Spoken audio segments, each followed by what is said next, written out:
On this installation, renowned lifestyle influencer Seth Shezi shares his top hacks on what it takes to create world-class content while on the move.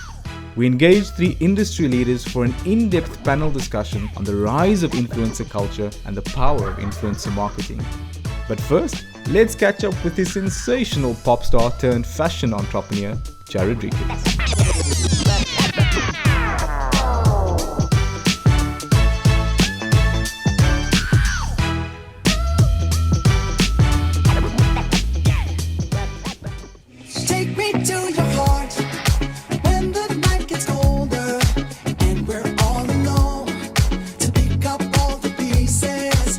I'm really excited to be invited onto the show as its very first guest, especially as an influencer, because I thought I was a singer. But I do recognize that the influencer culture has been key in me transitioning from the music industry into the fashion world.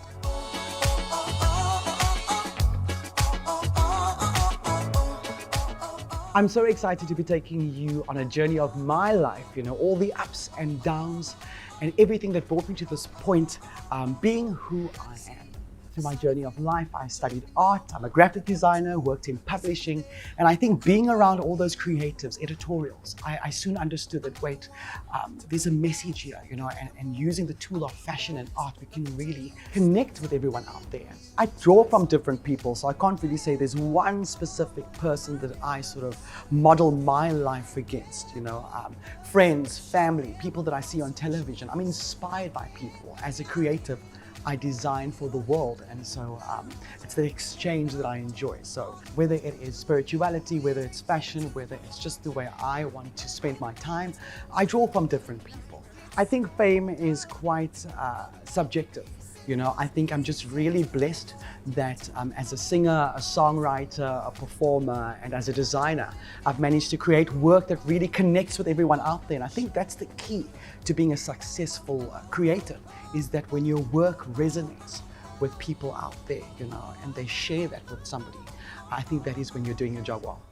I would say some of my highlights would definitely be as a singer, songwriter and performer, having my album recognized by the South African Music Award in the Best Pop Album category. That was a groundbreaking moment in my career. And of course, creating a sustainable business with my team. It's not just me that runs the show. I have a great group of individuals, whether creatives or coordinators. We come together and create what you see out there. And I like where this conversation is going. So I want to talk about fashion a bit more, but I want to join you in a different space. Let's go. Oh, gosh, that was a good idea at the time. You TikTokers have me working overtime, guys, but I'm so happy that you're still here to listen to my story. I'm not the one to play it fast. You make a move, I make it last. Nothing to lose. Start something new. Start something new. And they say behind every successful man is a woman, but in front of every successful man is his wife. And guess who's joined me in the kitchen? Mrs Ricketts! Hello everyone, I'm Mzansi Ricketts. I'm an industrial psychologist. I've also been Jarrad's manager for the past 6 years. And it's been such an awesome journey because one of our passions is mentorship. And we work together as a couple. Now I can say it as a couple. To grow brands, connect brands, and help brands also and people reach their full potential. Well, of course, it isn't just work for the Ricketts, It takes a lot to slip into our garments and to look good. And guys, stay tuned because we're going to show you how we do things. Here we go. Hey guys, so we spoke about balance and we think it's really important, especially if you are a business owner, if you're managing people, and just to keep your mind in check. We have such busy schedules and we're behind the computer all the time, sending emails, conducting meetings, and so it's important to get up and inspire yourself to move just like this. And in the future, we are going to be looking at collaborating with young designers. We have developed this platform and it's about extending the arm to bring the next designer up along with you. So looking forward to that as well. Okay, love, so I think it's time for you to Come on, now it's your time to get onto the bike and I'm going to chat to them about all things fashion. Let's go. See you later.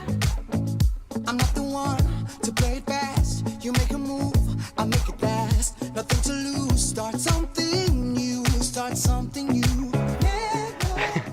feeling super sweaty, but let me adjust this look. I'm really excited about this collaboration between myself and my wife. Together we have formed a brand called The Ricketts that's focused on our lifestyle, and we want to share that with everybody else. And so we're starting with a beautiful linen suit that you can dress up and dress down. We decided to do a different take on this instead of the white linen that you're used to, and give you some vibrant colors like green and orange that can really make a statement while you are running to the shop or you've got a quick meeting that you've got to head to. I love a good fitted suit, and as you can tell, the blazer fits really well, the pants is a good length, and as mentioned before, it's just something really special to add to the traditional suit that we are used to. Well guys, thank you so much for joining me as I chat to you about my fashion journey. I look forward to seeing you on the high street. One of the most buzzed about figures in this fast-paced 21st century marketing thus far has been the digital influencer, industry vernacular for influencers, bloggers, Instagrammers and YouTubers. The fact is, sometimes influencers can command up to thousands of rands for a single sponsored post. So, is this influencer culture affecting us for the better or for the worst? I'm your host Colin Donsko, and on this debut episode of The Fashion Concept, we zoom in on the pros and the cons, the do's and the don'ts, the past, present and future of influencer culture, and I'm joined by three leading voices in the industry. Stephane Rogovsky, who made a pivot into marketing in 2014 with the founding of R Square Agency. He's the lead of the Digital Influencer Marketing Committee at the IAB South Africa. Stephane, welcome to the panel. Thank you, Colin. Then we have Phi McCann, who's turned her love for meeting people and connecting people into a booming and savvy influencer agency. She's the founder of People Have Influence. Phi, welcome to the show. Thank you, Colin. It's a pleasure being here alongside such amazing panelists. So thank you for having me. Absolutely. And then joining us is Tarren van Louw, aka TK. She is one of the favorite media personalities here in South Africa, host of the MVP Club, also the head of Go Binge, which is a division of Just Brands Africa. Tarren, welcome to the show. Thank you so much. And on the show, we want to cut through all of the noise and all of the clutter, and we want to get to the heart of influencer culture and why this is important. Let's talk about stats. Statistics when it comes to influencer marketing in this past few years. Have we seen ROI for clients or brands, or is this just a big noise? Going straight to the difficult question. No, we've seen significant ROI. Now the question is like, what do you really mean by ROI? Yeah. When it comes to influencer marketing, is actually the discussion that we were having with my fellow panelists just before. Traditional ways of measuring ROI in marketing or in digital marketing are in terms of visibility, reach, the number of engagement, meaning the number of interactions between the post and the target audience, without necessarily understanding what is the real feeling for of the person who is interacting with the content or who is viewing the content. Now, influencer marketing is extremely focused. What the point of influencer marketing is, by essence, to influence. And influence is a sentiment. Now, how do you really measure the sentiment or the change of perception that will not be reflected by the fact that you have a like or you don't have a like? The person might like the post because she likes the post, but not be further influenced by the brand. So it needs to be considered in very different ways. In terms of awareness, and in terms of consideration, in terms of brand consideration, and in terms of resonance. Absolutely. So significant growth in the industry.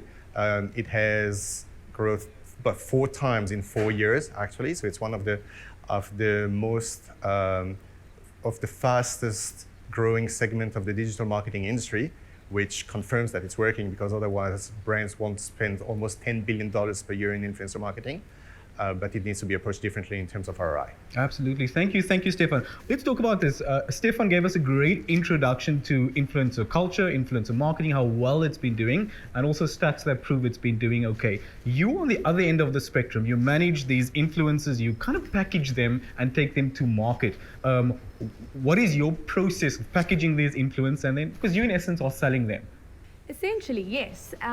So immediately, I think the stigma attached around influencers, the word itself, is something that people, sometimes don't realize that they're actually just ordinary, real people that have an incredible talent that is They've built up this trusted audience over a period of time. They didn't just wake up one day and say, "Ooh, today I want to be an influencer." They're doing what they love on a consistent basis, whether that be acting, whether that be dancing, whether that be singing. They've got a talent that has got them to grow this audience online, and now that audience trusts them immensely. And I think Stephane said it so beautifully in terms of return on investment. Not only can we now track the talkability, the reach, the awareness, the impressions online, and the engagement, but something that we can also track, or that we actually can't track, and we spoke about this earlier, is the credibility and the trust that they bring to a brand when endorsing it or speaking about it. And that goes to sentiment, which Stephane spoke so beautifully about as well. But it is, in essence, they are amazing people that are actually amplifying what a brand is trying to say, but without coming directly from a brand. And we all know this. People buy from people. And from people that they trust. I know that you have been on both ends of the spectrum. You've been an influencer, so you really are one of the voices that help people what to like and to buy, essentially. So the guys that we are talking about, but also on the other end of the spectrum where you've been managing an agency. How far have we come, in all honesty? I mean, we've seen the ups and the downs of influencer culture. We've seen a love-hate relationship evolve over the past few months and years. How far have we come? Your market is not stupid. Your market is extremely aware of you, because if your market's been following you, your market knows also, why are you suddenly pushing motor oil? Why are you and these are the things that we must remember when we are trying to be sincere, credible, ethical content creators. That also differentiates us from people. So I think it takes quite a little bit of courage and boldness to say to a Stephane or to a Phi, you know what, thank you for considering me, but I'm not going to genuinely live this brand, or be honest. So there's that side of it as well. And then you've got the cats that are coming out that are super popular at school. They gain all that following at school, slap on a bikini, break it down, and get mad engagement, you know? And that is the turmoil and the difficulty. And Stephane so perfectly puts it down. One has to do research about these human beings. You need to find out, what is your engagement like? What is the return on that? Are we actually getting the sentiment? Is the brand connecting with that individual? So as I said, I find myself on both sides over here, because it's that plight to get a true, genuine kind of ROI, but then also that side of, I want to build and expand and show my versatility as a human being as well. I mean, we know influencers are singers, bakers, candlestick makers. You know, they do everything nowadays. And you can't limit them as well, because if you suddenly found op jou ou dag a love for mechanics, then who are we to stop them? Absolutely. You know? But at the end of the day, people know you, who you are is still going to come through. I don't know if it's AI, but people can see, like, you know, your market can see when it's legit or not. Let's talk about this. Love them or hate them. Influencers are changing the way we do business. How are we being changed by this influencer culture? Oh, well, let me pick up. I think that there's a degree of trust when another human being that you trust is experiencing something. And I also find, and this is why campaigns run for a month, 2 months. We want to see you evolve with the brand. We want to see the sincerity and the honesty. And we also want you to be critical as well. We want to go like, listen, I'm not going to lie, I had a bit of a rash here, but I quickly dealt with that. So I think that kind of like realness, and realness is a big thing in the influencer game. Lots of people go like, she's fake. She's not like that in real life. When I met her, I saw her at the shop, you know. That realness, you know, that's that fine line. That is what people are starting to want and hope for. Absolutely. With influencers. What are you seeing in that? Again, you work with, you're the one who promote and then in essence sell these influencers to clients or brands. What are you seeing evolve in that space? So I think brilliant point that you've raised, and I think just to put it in perspective of what we do as an agency, we're technically the middleman. So I call us like the human version of Tinder. We are taking the brand. So we're technically the middleman. You know, a brand is coming, saying I'm looking for a certain type of person that likes this, does this, hangs out here on the weekend, and then it's actually up to us to make sure that we find the right people that align with their objectives and what it is that they're wanting to speak about. And that's where the magic essentially happens. And I want to pose this question, you know, whose responsibility is it to make sure that the influencers are genuinely loving this brand or product before they even work with it. So is it in my mind, I think it's everyone's responsibility. As an agency, we actually will not work. The very first line to sign up to work with us is you have to promise to hereby only work with products or service that you truly believe in. And something Stephane said so beautifully, you shouldn't actually need to be paid because you love it so much. You're being paid to create the content. And it's not just a nice to have. Absolutely. Great point. I also think it's Stephane's responsibility. Yes. And the reason I say that is who is sifting through the noise. And I think the regulator or regulation is important because we've got to control that environment. We've got to control that industry, and that largely is where Stephane is involved. No, absolutely. And there's an important factor in understanding the difference between advertising and influencer marketing. Recent studies show, and I don't have the figures for South Africa because it's more global, but that we are exposed to on average 10,000 advertising messages per day. So between 6,000 to 10,000 actually. So that means that when we, four of us here came here, whether we were in Uber or driving, we saw different billboards, we were maybe listening to the radio, whatever. It's everywhere. And it's kind of overwhelming, but it's also obviously very, very efficient because the brands needs to make sure that the audience knows about the brand. Okay. Now, the influencer will bring the personal, now that you know the brands through advertising, I've tested it for you. And this is my personal opinion. And it's extremely, extremely efficient into creating awareness and consideration because otherwise, they're all the same. They all have like big brands, if you consider them. They all have like the same advertising of the power, the same possibility to go on TV with commercials, etc. One will be red, one will be green. They will just have different colors, but basically, and different personality. But basically, they do the same.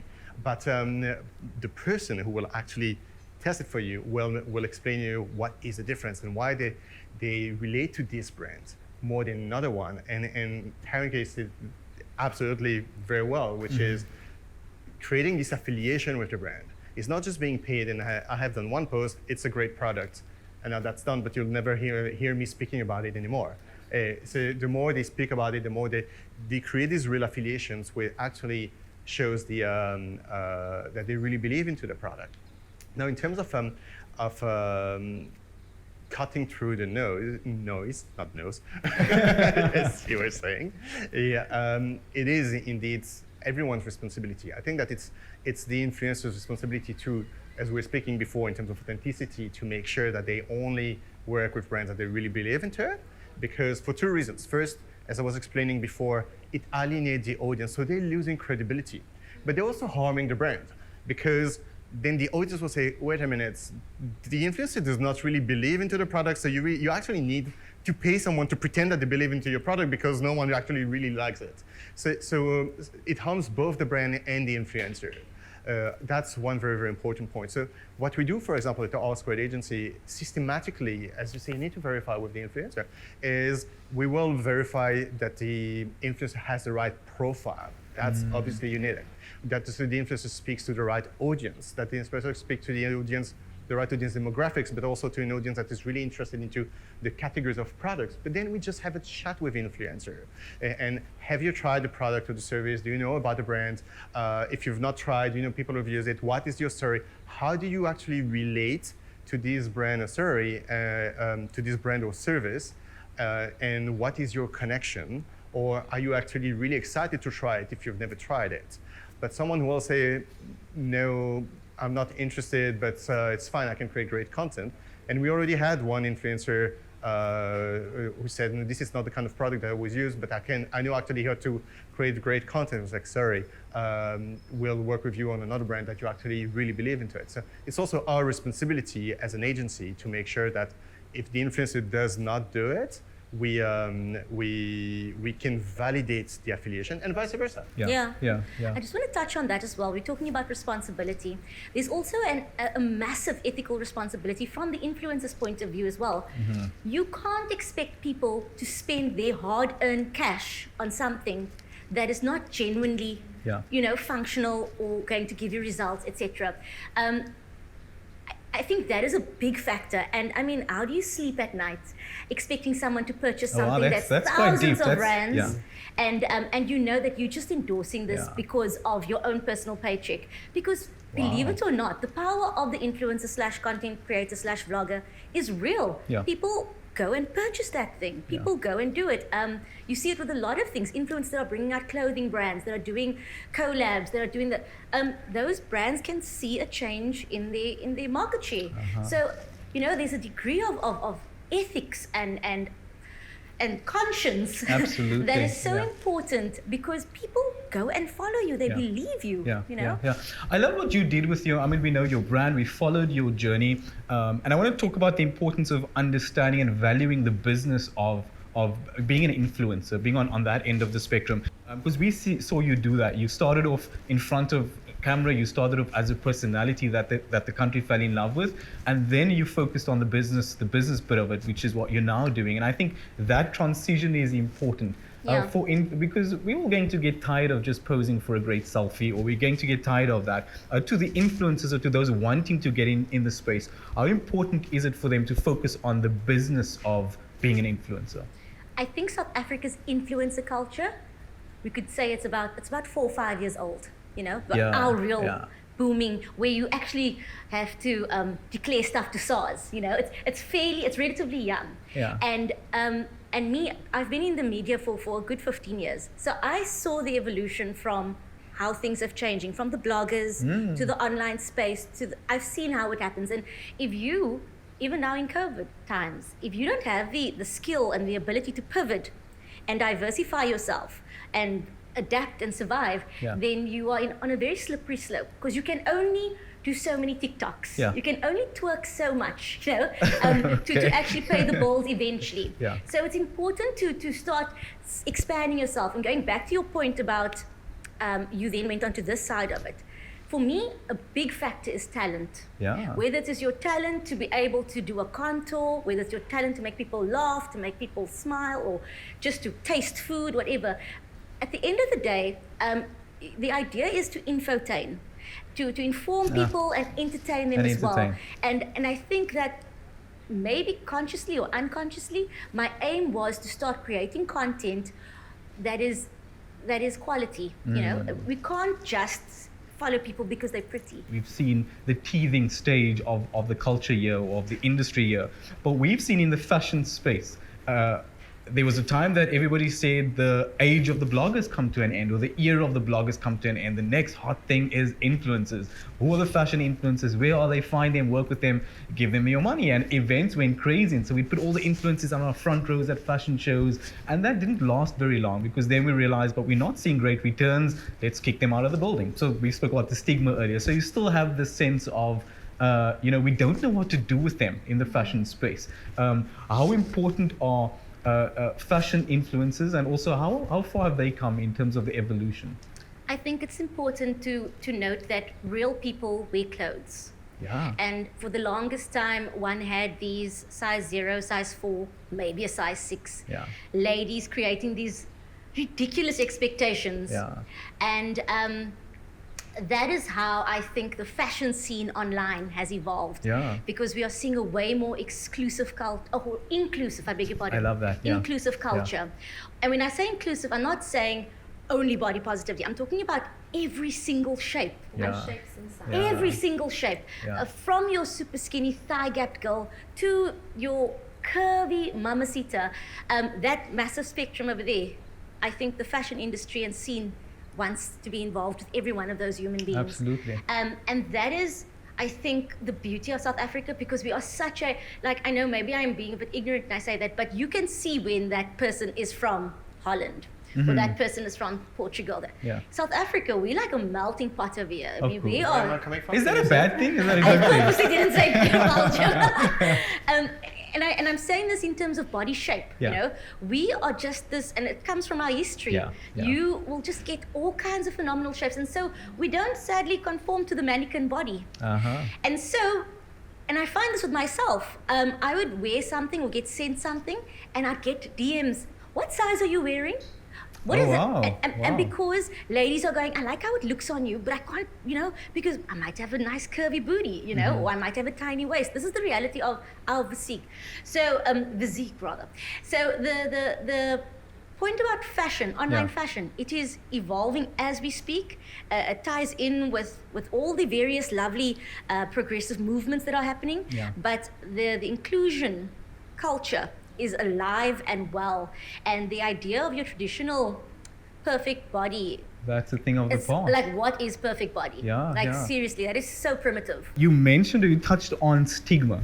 Now, the public does not, it's not the public's fault that they have these stigma when it comes to, influencers. It's not the client's fault or the brand looking to. It comes from the culture or the influencers themselves. What have we gotten wrong in the past, and how do we fix that? Because there is a stigma. People either love influencers or they hate influencers. How do we speak to that stigma and to get not only the public but also brands to trust that influencer marketing is the way to go? So in terms of the stigma attached, I think it is because, everyone knows, and they could read between the lines, they could see big celebrities were being endorsed and paid huge figures and numbers in order to speak about a brand, and it lost that authenticity, which subsequently, that's where I feel like the power of the micro influencer comes into play. No matter, they've got a smaller following, but they've actually got a higher engagement rate. So meaning, and we spoke about this, TK, so beautifully, they have a trusted audience that can engage with them and speak authentically about. They are trusted, and essentially now, I think consumers are reading between the lines, and they can see through the fake, the entitled. They can see through, the product placements that are not authentic. And I think with incredible platforms and tools that I know Stephane will also touch base on as well, we are now able to track online and show a client, a brand, a marketing personnel, the value of having a real person speak authentically about a product or service that they believe in, where previously you couldn't necessarily track that online. I love that. I know you've all worked with some of the biggest brands and some of the biggest names in the continent and also in the world. What are fashion brands doing, with the engagement with influencers? What are we seeing evolve with fashion brands? I think I'm going to definitely mention one of my favorite brands that we worked on, and I think it is because it actually caused a big stir in the influencer industry in South Africa. So it was a campaign in 2019, end of 2019, for a world-renowned fashion powerhouse brand, and essentially for the first time they actually instead of just fewer celebrities, they said, Phi, we don't want any celebrities. We actually don't want any B-list. We don't want any macros. We just want micros. And our brief was 600 micro influencers across the country. That's incredible. And it caused this big stir. They were essentially all dropped on the exact same day, dispatched this beautiful delivery, and they got a voucher to shop online. And what we had essentially done was they got to shop the website, a ghost website, actually the day before it launched to market, to public. And they created this immense virality. And it did. The campaign itself, because of the brand and how well known it was, these girls were all ordering whatever they liked. They weren't delivered an item of clothing and they were told, endorse this. It was, here, we have got a new website, we've got a new app. Buy what you want. Shoot what you want. The minimum requirement is one simple story, but go above and beyond if you wish. And the simplicity of it really, really caused a beautiful magic online, essentially. Absolutely. They were all creating content in a way that suited them and their followers. We gave copy suggestions and image direction, but essentially allowed them, as you spoke so beautifully about, to do what they do best, create content. Absolutely. And then not only then successfully, it did trend on Instagram for about a week, 2 weeks. And it actually started trending, and that was number 1 in South Africa and 4th in the world. And not only that, it actually then started trending on Twitter, but not, it was actually all the big dogs, all the big celebrities kind of saying, why on earth were we not chosen? 600 micros equating to the total followers of what celebrities would have been. But they were real, they were relatable, they could have as minuscule as 1,500 followers. But the reach was still good. And you know what the power of that was? That this brand that was very exclusive and somewhat unapproachable, if I could put it that way. Even though we don't mind it, but it's there. It suddenly became so palatable, and so I can actually go there as well. I don't feel intimidated by it. That was the power of that strategy, which is very fascinating how it was approached. That I like her, she's got 1,000 followers, but look at her rocking that. Absolutely. There's power. There's power in that. That's incredible. Let's break through some of the stereotypes and controversies surrounding influencer marketing. Firstly, how do we crack down on this fake follower thing happening in that space? I think that anyone that is an influencer, content creator, blogger, and considers this a business, that considers this an actual career, won't do anything that foolish. I think that if you are sincere about the fact that this is what you want to, and trust me, they make good money. We make good money. Like the space is definitely giving an opportunity to survive and live off influencer culture. Absolutely. But anything in life, be it your relationship, your love relationship, your business, your work, anything that is approached as a business will work. Absolutely. And that just by virtue of approaching it like a business comes with ethics, code of conduct. Just, you know what I mean? It will organically work. When you approach this as a freebie opportunity, as every day is a good day, I'm so cute, look at me.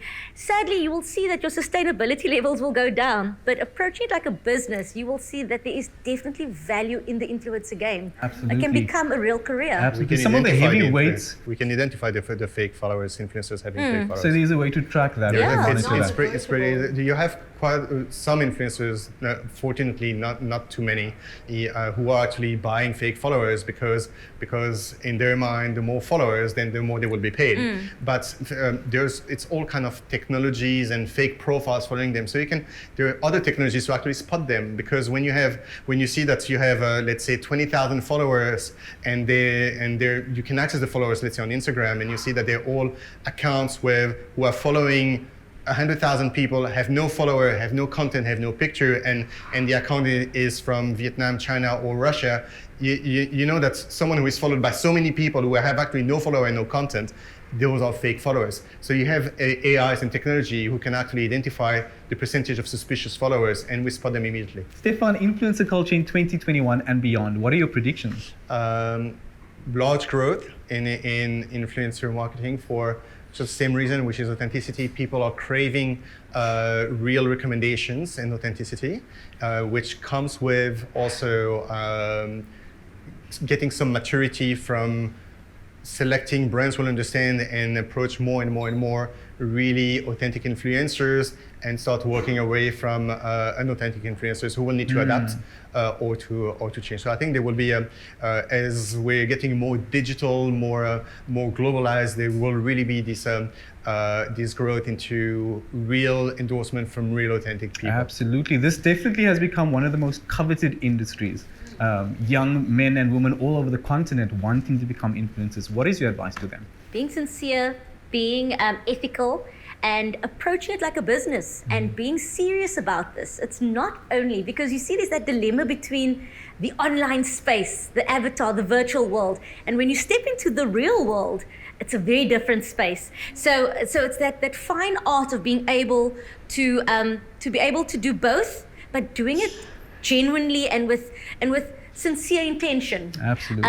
Then there is definitely beautiful opportunity in the influencer space. Absolutely. We've cut through the noise right here on the fashion concept. Three of the biggest names or leading voices in the industry are Stephane Rogovsky, Phi McCann, and TK. Today proves that the influencer market has matured, literally, and therein lies a new opportunity for brands. There's more fertile ground now for different industries to grow their awareness in social media and to reach their audience through these influencers. Now, while influencers are branching out of image-heavy platforms and going live with shoppable content, we're seeing plenty of opportunity ahead for influencer marketing if firms are willing to experiment, engage, and be flexible. How it all started? Well, one thing I like to tell everyone is that in essence, everyone is an influencer because everyone has a circle that they belong to, and you have people that you influence on a daily basis, even if you don't know it. So how it started with me, I used to be a boring business analyst working in corporate, but I was obsessed with travel and fashion and all things lifestyle. Until at some point I realized that actually I liked the lifestyle more than the actual job. And so then I decided to strike out and quit and start basically writing and traveling and trying to turn that into actually a job. Now, in the beginning, it wasn't that easy because this was way before Instagram was like a thing. But the minute social media blew up, well, technically I also blew up. So yeah, and so basically that's how it started. But really, one thing to take home is the fact that you are an influencer within your circle. And if you can amplify that, and creating good quality is one way of amplifying that, you can also make it. Hey guys, I'm Seth Shezi, and today I'm going to be showing you how you can elevate your video content. So we're going to do a few hacks and a setup, and let's do it. I never leave the house without these three things: my cell phone, my ring light, as well as my tripod. Alright guys, so let's start with these 5 hacks to bring your videos to the world standard. Hack number 1, lighting. I cannot stress this enough, but it's super important to get your lighting right. Because while you're creating content to people that are used to watching TV, looking at Netflix, everything that is super bright and well lit, and that's just associated with quality. Now what you don't want to do is overexpose yourself, so that's super important. Make sure that like whatever lighting you use, don't overexpose because you lose a lot of quality and it actually affects your editing. Now for lighting, point number 1, I would recommend you get a ring light. Why? Because it makes sure that the light is focused on you, and because it's circular, it actually allows to give a bit of a vignette effect, which is what high quality cameras use. Hack number 2, I put this as number 2, but most people actually forget about it, is your background. You need to make sure that your background is clean and also quite enticing, but also it shouldn't clash with whatever you're wearing. Hack number 3 is to make sure that whatever camera you're using, first and foremost, you could have the fanciest camera, but if you don't know how to use it, it won't give you the best results. So make sure that you learn your equipment and whatever you're using. So I say on the go, a cell phone is just as good. Currently, I'm using the iPhone 11 and it's perfect. Why is it so good? Because the front camera is almost just as good as the back camera. Now, traditionally, if you're shooting content for YouTube, I would recommend that you use the back camera because it's landscape and also it will give you just higher range and for editing as well. But if you need to be on camera, maybe you're doing an unboxing and it's for Instagram where you need to see yourself and be able to present the product, the front camera is just as good. Hack number 4 is angles. Now you need to know that you know your best angles so that you can maximize on that. I recommend making sure that your ring light or tripod is at least more than an arm's length away from you, because then that gives you your body and you're not getting that top-down effect. And you need to know which angle suits your face the best. Some people prefer to have it slightly higher, but you need to be conscious every time of your movement, or if you have it a bit lower, just make sure you're not giving anyone a nostril shot. And one last point in terms of keeping your tripod at least a meter away from you is to make sure that your sound quality is not affected as well, which brings me to my final 5th point. This is something that you shouldn't take for granted. In the age of podcasts, everyone is so sensitive to good sound. So make sure that you get a mic. You can pick up an inexpensive one from your nearest camera shop, and a lot of people actually don't know this. You could use your earphones as a microphone. So you just plug it in and you do a voiceover afterwards. Oh, I didn't see you were still there. Now listen guys, I hope you've enjoyed my tips and hacks. I'll give you one bonus one. Make sure you use whatever you've got. Start now and start making your content. But it's time for my downtime now and you cannot be involved.